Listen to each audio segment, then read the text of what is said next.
बापरे, अहिल्यानगरमध्ये एजन्सीच्या नावाखाली व्यावसायिकाला लावला 30 लाखांचा चुना। फ्लाईटचे तिकीट व हॉटेल बुकिंगची एजन्सी देण्याचे आमिष दाखवीत अहिल्यानगरमध्ये एका व्यावसायिकाची 30 लाखांची फसवणूक केल्याचा प्रकार समोर आलाय। ऑचल पवन कुमार अग्रवाल, राहणार गुलमोहर रोड, सावेडी असे फसवणूक झालेल्या व्यावसायिकाचे नाव आहे। राहुल दर्शन जगताप व त्यांची पत्नी एंजल राहुल जगताप, दोघेही राहणार सानपाडा, मुंबई अशी गुन्हा दाखल झालेल्यांची नावे आहेत। तक्रारदार ऑचल अग्रवाल यांच्या वडिलांची MIDCत कंपनी आहे। त्यांनी ऑगस्ट 2024च्या पहिल्या आठवड्यात कुटुंबियांसाठी अनुज मित्तल यांच्या मार्फत विमानाचे तिकीट काढले होते। तेव्हा अनुज मित्तल यांच्याकडून rejoice event organisation company flight व हॉटेल बुकिंगच्या व्यवसायासाठी एजंट शोधत असल्याची माहिती तक्रारदार यांना मिळाली।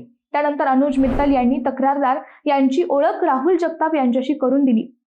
या भेटी दरम्यान राहुल जगताप यांनी तुम्हाला तिकीट बुकिंगची एजन्सी देतो, तुम्ही जेवढे तिकीट बुक कराल त्यावर 15% कमिशन देऊ असे सांगितले होते। एजन्सी देण्यासाठी त्यांनी 30 लाखांची मागणी केली।